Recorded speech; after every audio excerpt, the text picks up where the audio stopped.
নমস্কার, আমি অদিতি চক্রবর্তী। সবাই কেমন আছেন? আশা করছি সবাই ভালো আছেন, সুস্থ আছেন। আজকে আমি আপনাদের একটা টেবিল ক্লথের উপরে সুন্দর একটা ডিজাইন করে দেখাবো। এই ডিজাইনটা আপনারা চুড়িদার, পিলো কভার, কুশন কভারে করতে পারেন, খুব সুন্দর লাগবে। তো চলুন এবার ভিডিওটা সম্পূর্ণ দেখে নিন।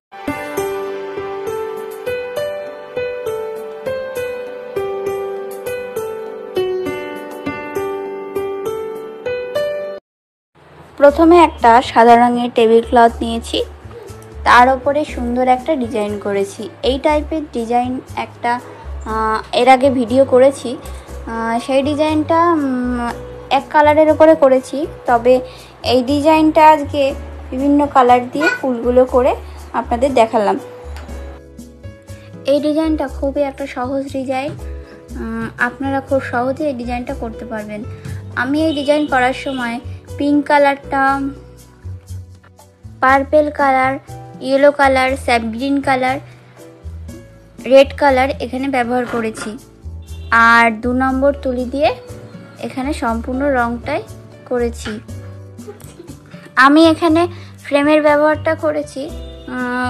ফ্রেমটাকে এমনভাবে আটকাবেন যাতে কাপড়টা টান টানভাবে থাকে আর রং করতেও সুবিধা হয়, স্মুথিভাবে রংটা করা যায়, সেদিকে লক্ষ্য রাখতে হবে। এইসব ডিজাইনগুলো আপনারা কুর্তিতে, চুড়িদারে, বিশেষ করে বেডশিটে, টেবিল ক্লথে, কুশন কভারে এইসব ডিজাইনগুলো ভালো লাগে। আপনারা বেডশিটের মাঝখানে 4টে কোনায়, তারপরে টেবিল ক্লথের মাঝখানে এইসব ডিজাইনগুলো করতে পারেন, খুব সুন্দর লাগবে। আর কুশন কভারে বা পিলো কভারে করলে এই ডিজাইনটাই একটু ছোট করে করবেন, আর অন্য রং ব্যবহার করেও করতে পারেন, অসুবিধা নেই, ভালোই লাগবে। তবে রং করার আগে রঙের ব্যবহারটা ভালোভাবে শিখতে হবে, না হলে রং করা যাবে না, একদমই বাজে লাগবে।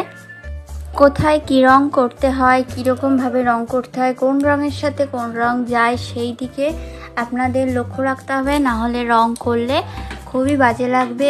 আর বিশেষ করে রং করার সময় মিডিয়ামের ব্যবহারটা আপনারা লক্ষ্য রাখবেন। আপনারা যদি মিডিয়ামের ব্যবহার নিয়ে কোনো ভিডিও চান, তবে আমার এই ভিডিওর মধ্যে রয়েছে, আপনারা দেখে নিতে পারেন। আমি 1, 2, 3, 4 এই 4টে ক্লাস আমি করে দেখিয়েছি রং সম্বন্ধে। আপনারা কীভাবে রং করবেন, কীভাবে প্রথম থেকে শিখবেন, ওই ভিডিওগুলো আপনারা দেখতে পারেন, ক্লাস ওয়াইজ আছে আমার চ্যানেলের মধ্যে, ঢুকে আপনারা দেখে নেবেন অবশ্যই। আর আমি এছাড়া আই বাটনে দিয়ে দেবো, ওখান থেকেও দেখে নিতে পারেন। ফেব্রিকের ক্ষেত্রে রঙের ব্যবহারটা খুবই গুরুত্বপূর্ণ একটা বিষয়, কারণ রং যদি আপনারা সেরকমভাবে না করতে পারেন, যদি রংটা না ফোটাতে পারেন, তবে হাজার সুন্দর এঁকেও কোনো লাভ নেই। কারণ কোন কালারের সাথে কোন কালার যাবে, এই জিনিসটা না খুবই গুরুত্বপূর্ণ একটা বিষয় ফেব্রিকের ক্ষেত্রে। আপনারা ধরুন এমনি ওয়াল পেন্টিং বা কোনো পেন্টিং করলে তার সেসব ক্ষেত্রে প্রয়োজন হয় না রঙের, যে কোনো রং করলেই হয়, কিন্তু এই ফেব্রিকের ক্ষেত্রে রংটা খুবই গুরুত্বপূর্ণ বিষয়। আপনারা একদম রং করার সময় মাথায় রাখতে হবে কোন রঙের সাথে কোন রঙটা যাবে। এই দেখুন, এখানে আমি পিঙ্ক কালারের সাথে রেড কালারটা ব্যবহার করেছি, বা এই যে এখানে পার্পেল কালারটা আছে, পার্পেল কালারের সাথে ইয়েলো কালারটা ব্যবহার করেছি। এই জিনিসটা না লক্ষ্য রাখতে হবে আপনাদের অবশ্যই।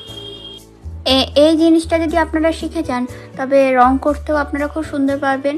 তখন আপনারা শাড়িতে, নিজেদের শাড়িতে বা অর্ডার নিতেও পারবেন, শাড়িতে, গেঞ্জিতে, কুর্তিতে, চুড়িদারে রং করবেন। আশা করছি ভালো লাগবে একবার রংটা শিখে গেলে। যদি প্রথম থেকে শিখতে চান, আমার চ্যানেলের মধ্যেই ক্লাস ওয়াইজ আছে, আপনারা দেখে নিতে পারেন। আর মিডিয়ামের ব্যবহারটা সুতির কাপড়ে অনেক সময় মিডিয়াম ব্যবহার করতে হয়, আবার অনেক সময় ব্যবহার করতে হয় না। যদি রঙটা পাতলা হয় তখন আর মিডিয়ামের ব্যবহার দরকার হয় না, যদি রঙটা গাঢ় হয়ে যায় তখন মিডিয়ামের ব্যবহারটা খুবই দরকার হয় সুতির কাপড়ে। আর সিনথেটিক কাপড়ে যদি, বা ওই ধরুন হ্যান্ডলুমের ওপরই এখন নতুন নতুন শাড়ি বেরিয়েছে যেগুলো সিনথেটিক মতো, ওইগুলো বা যে মানে চাটাই শাড়ি বলে অনেক সময়, ওই সব শাড়িতে রং করতে গেলে না মিডিয়ামের ব্যবহার দরকার হয় না, আপনারা মিডিয়াম ছাড়াই রং করতে পারবেন, ভালো লাগবে। আর পাতলা রঙের ক্ষেত্রে একদমই মিডিয়ামটা ব্যবহার না করাই ভালো, কারণ মিডিয়ামটা ব্যবহার করলে রঙগুলো ছড়িয়ে যায়। তো যারা এখনও আগের ভিডিওটা দেখেননি তাদেরকে বলবো আগের ভিডিওটা দেখে নিন, খুব সুন্দর একটা ভিডিও। আর যারা দেখেছেন তাদেরকে অসংখ্য ধন্যবাদ। আজকের ভিডিওটা এই পর্যন্তই। সবাই ভালো থাকবেন, সুস্থ থাকবেন।